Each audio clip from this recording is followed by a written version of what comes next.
রাত তখন প্রায় 12টা। পুরো গ্রামটা নিস্তব্ধ, শুধু দূরে কোথাও কুকুরের ডাক, আর মাঝে মাঝে বাতাসে দুলে উঠছে শুকনো পাতা। ঠিক সেই সময় গ্রামের সবচেয়ে বড় বাড়ির সামনে একটা কালো গাড়ি এসে দাঁড়ালো। আর সেই গাড়ি থেকে নামলো কে জানো? সেই ভিখারি, যাকে এই গ্রামের সবাই অপমান করত, যাকে কেউ মানুষ বলেই মনে করত না। কিন্তু আজ সেই মানুষটাই পুরো গ্রামের ভাগ্য বদলে দিতে চলেছে। নমস্কার বন্ধুরা, আজকের গল্পটা শুধু একটা ভিখারির গল্প নয়, এটা মানুষের আসল চেহারা চেনার গল্প। তো চলো শুরু করা যাক। গ্রামটার নাম ছিল শ্যামনগর। ছোট্ট একটা গ্রাম, কাঁচা রাস্তা, চারদিকে ধান ক্ষেত, সকালে পাখির ডাক আর সন্ধ্যায় শাঁখের শব্দ। দেখতে শান্ত, কিন্তু ভিতরে ভিতরে মানুষগুলোর মন ছিল একেবারেই আলাদা। আর সেই গ্রামেরই এক কোণে একটা পুরনো বটগাছের নিচে থাকতো একজন। নাম তার কেউ জানত না, সবাই তাকে ডাকত ভিখারি। তার কোনো ঘর ছিল না, কোনো পরিবার ছিল না। ছেঁড়া কাপড়, পায়ে জুতো নেই, চোখে ক্লান্তি। কিন্তু একটা জিনিস ছিল অদ্ভুত, সে কখনো কারো কাছে জোর করে কিছু চাইতো না, শুধু বলতো, যদি কিছু দিতে ইচ্ছে করে দাও। অনেকেই তাকে তাড়িয়ে দিত, কেউ বলতো অলস, কাজ করো। কেউ আবার হাসত, এই লোকটা নিশ্চয়ই পাগল। তবুও সে কখনো রাগ করত না, শুধু মুচকি হেসে বলতো, মনে রাখো, মানুষকে দেখে বিচার করো না। এই কথাটা সে বারবার বলতো, কিন্তু কেউ গুরুত্ব দিত না। এই গ্রামে ছিল রতন নামের একজন ধনী ব্যবসায়ী। টাকা ছিল, ক্ষমতা ছিল, কিন্তু মনটা ছিল খুব কঠিন। সে ভিখারিকে একদম সহ্য করতে পারত না। আর ছিল মিঠুন, একজন সাধারণ ছেলে, কিন্তু মনটা খুব ভালো। সে মাঝে মাঝে ভিখারিকে খাবার দিত। তার মা বলতো, বাবা, সবাইকে সাহায্য করতে হয়। মিঠুন সেই কথাটা মেনে চলত। একদিন দুপুরবেলা, রোদ ঝলমল করছে, গরমে সবাই ক্লান্ত। ভিখারি রতনের বাড়ির সামনে গেল। সে শান্ত গলায় বলল, একটু জল দেবে? রতন চিৎকার করে উঠল। সে বলল, কাজ না করে ভিক্ষে চাও, লজ্জা করে না? চারপাশের লোকেরা হাসতে লাগল। ভিখারি কিছু বলল না, শুধু চুপচাপ চলে গেল। তোমরা কি বুঝতে পারছো এই ঘটনাটা কত বড় পরিবর্তন আনতে চলেছে? সেই রাতে আকাশে কালো মেঘ, বজ্রপাত, বৃষ্টি পড়ছে ঝমঝম করে। ভিখারি বটগাছের নিচে বসে আছে, তার চোখে জল। সে মনে মনে ভাবল, সময় হয়ে গেছে। পরের দিন সকালে গ্রামে একটা খবর ছড়িয়ে পড়ল, একজন বড় ধনী লোক আসছে, যে এই গ্রামের ভবিষ্যৎ বদলে দেবে। সবাই খুশি, সবাই উত্তেজিত। যারা কাল অপমান করছিল তারাও আজ ভালো মানুষ সাজছে। ভিখারি দূরে দাঁড়িয়ে সব দেখছিল। তার চোখে এক অদ্ভুত হাসি। সে আবার বলল, মনে রেখো, মানুষকে দেখে বিচার করো না। আর তারপর এলো সেই দিন। সকালের আলো ধীরে ধীরে ছড়িয়ে পড়ছে পুরো শ্যামনগর গ্রামে। ধানক্ষেতের উপর শিশিরের ফোঁটা যেন হাজার হাজার ছোট হীরের মতো ঝলমল করছে। কিন্তু আজ গ্রামের বাতাসে কিছু একটা আলাদা অনুভূতি, একটা অদ্ভুত উত্তেজনা, একটা অজানা অপেক্ষা। গ্রামের মোড়ে আজ ভিড় লেগে গেছে, ছোট বড় সবাই দাঁড়িয়ে আছে। কারো হাতে চা, কেউ আবার কানাকানি করছে। যারা প্রতিদিন ঝগড়া করত তারাও আজ একসাথে দাঁড়িয়ে গল্প করছে, কারণ আজ একজন বড় লোক আসবে, যে নাকি এই গ্রামের ভাগ্য বদলে দেবে। রতনও আজ খুব ব্যস্ত। সে নতুন ধুতি পরে, চুলে তেল মেখে নিজেকে খুব বড় লোকের মতো সাজিয়ে ফেলেছে, যেন সে নিজেই গ্রামের মালিক। সে সবাইকে বলছে, আজকের অতিথিকে আমি নিজের বাড়িতে নিয়ে যাব, সবাইকে দেখিয়ে দেব আমি কত বড় মানুষ। যে মানুষটা কাল ভিখারিকে অপমান করেছিল, আজ সে নিজেকে ভালো মানুষ প্রমাণ করতে মরিয়া। মিঠুন একটু দূরে দাঁড়িয়ে সব দেখছে। তার মনে একটা প্রশ্ন ঘুরছে, মানুষ কি সত্যিই এত সহজে বদলে যায়? সে মনে মনে ভিখারির কথা ভাবছে। গতকাল সে তাকে খাবার দিয়েছিল, কিন্তু আজ সে কোথায়? ঠিক তখনই দূরে একটা গাড়ির শব্দ শোনা গেল। কালো রঙের বড় গাড়ি ধুলো উড়িয়ে গ্রামের ভিতরে ঢুকছে। সবাই চুপ হয়ে গেল। গাড়ি এসে থামল গ্রামের মাঝখানে। দরজা বন্ধ, কেউ নামছে না। সবাই একে অন্যের দিকে তাকাচ্ছে। এটা কি হচ্ছে? তোমরা কি বুঝতে পারছো এত রহস্য কেন? রতন এগিয়ে গেল। তার বুক ধুকপুক করছে। সে গাড়ির দিকে তাকিয়ে বলল, স্যার, আপনি নামুন। কিন্তু কোনো উত্তর নেই, শুধু বাতাসে গাছের পাতা নড়ছে। গ্রামের মানুষদের মনে অস্বস্তি বাড়তে লাগল। কেউ কেউ ভাবছে এটা কি কোনো খারাপ কিছু? ঠিক তখনই বটগাছের দিক থেকে ধীরে ধীরে একজন হেঁটে আসছে। সবাই তাকিয়ে রইল। সেই ভিখারি। মলিন কাপড়, খালি পা, কিন্তু আজ তার হাঁটার ভঙ্গি অন্যরকম, ধীরে ধীরে, আত্মবিশ্বাস নিয়ে। মিঠুন অবাক হয়ে তাকিয়ে আছে। আজ এই মানুষটা আলাদা লাগছে কেন? ভিখারি সোজা গাড়ির সামনে এসে দাঁড়াল। সবাই থমকে গেল।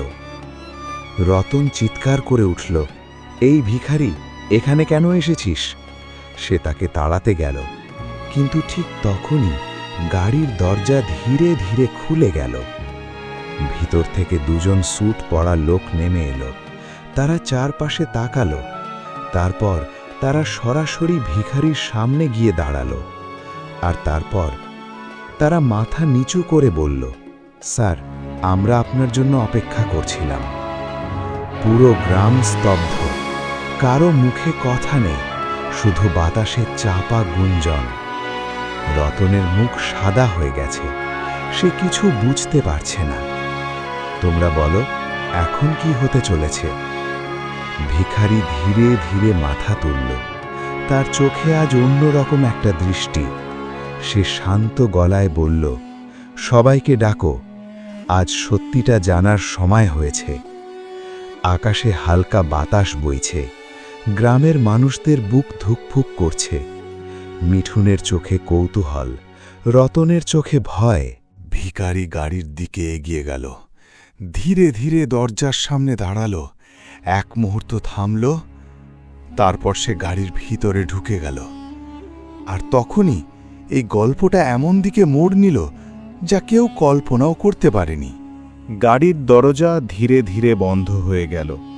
বাইরে দাঁড়িয়ে থাকা মানুষগুলোর শ্বাস যেন আটকে গেছে। সবাই অপেক্ষা করছে, এখন কি হবে। ভিতরে কয়েক সেকেন্ড নীরবতা, শুধু হালকা এয়ার কন্ডিশনের শব্দ।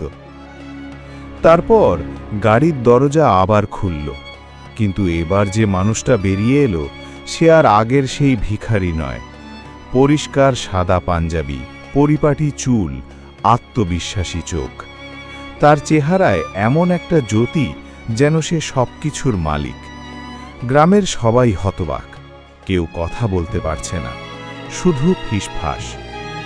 রতনের শরীর কাঁপছে। সে মনে মনে ভাবছে, এটা কি সত্যি? গতকাল যাকে সে অপমান করেছিল, আজ সেই মানুষটা তার সামনে অন্য রূপে দাঁড়িয়ে। মিঠুনের চোখে জল। সে মনে মনে বলল, আমি জানতাম এই মানুষটা আলাদা। লোকটা ধীরে ধীরে সবার সামনে এসে দাঁড়ালো। তার গলায় শান্তি, কিন্তু ভিতরে শক্তি।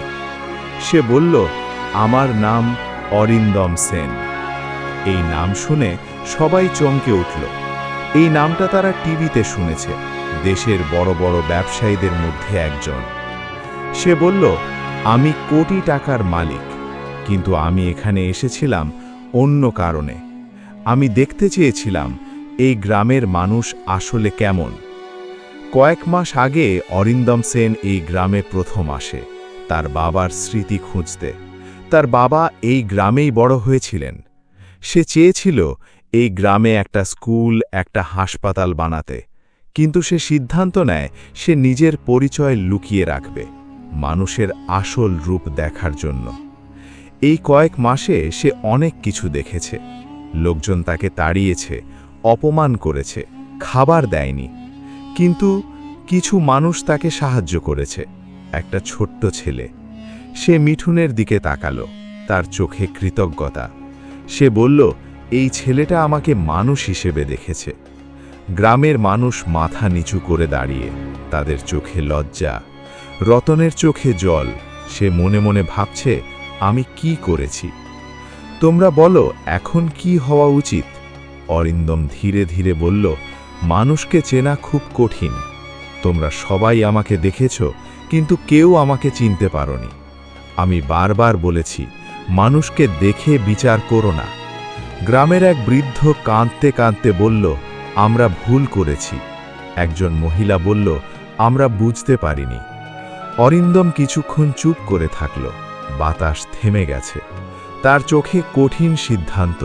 সে বলল, আজ আমি সিদ্ধান্ত নেব এই গ্রামের ভবিষ্যৎ কি হবে। সবাই শ্বাস আটকে অপেক্ষা করছে, কি বলবে সে? গ্রামের মাঝখানে নিস্তব্ধতা নেমে এসেছে। একটা পাতা পড়ার শব্দ যেন সবাই শুনতে পাচ্ছে। সবাই তাকিয়ে আছে অরিন্দম সেনের দিকে। অরিন্দম ধীরে ধীরে চারপাশে তাকাল।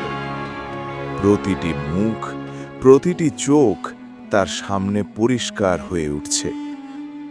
সে গভীর গলায় বলল, আজ আমি সিদ্ধান্ত নেব কে কেমন মানুষ। রতনের পা কাঁপছে। সে মনে মনে বলছে, ঈশ্বর, আমাকে বাঁচাও।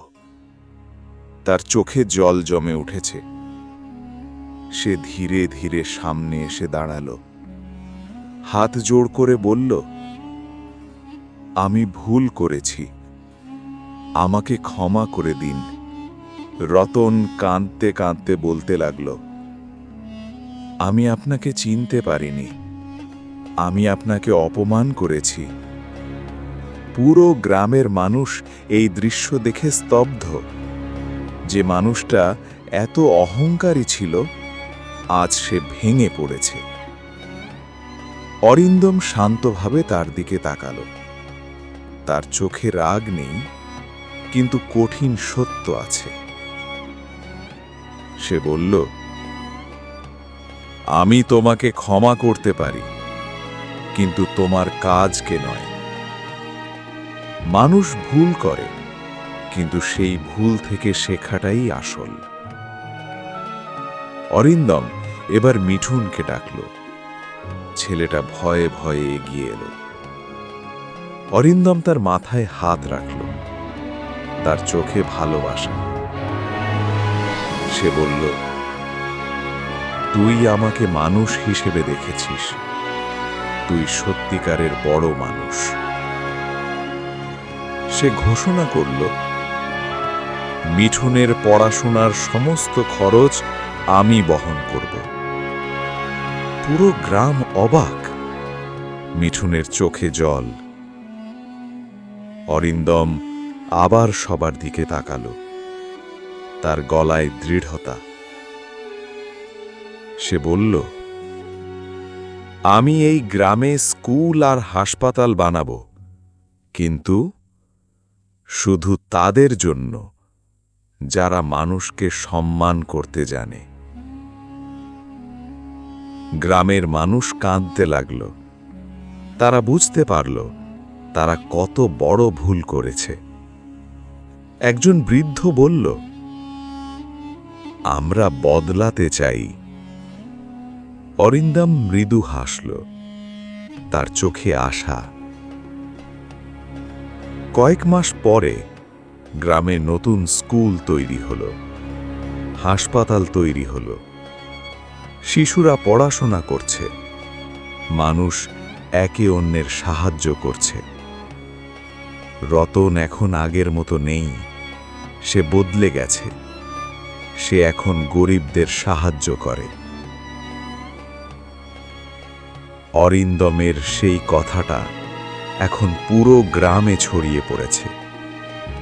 মনে রেখো, মানুষকে দেখি বিচার করো না।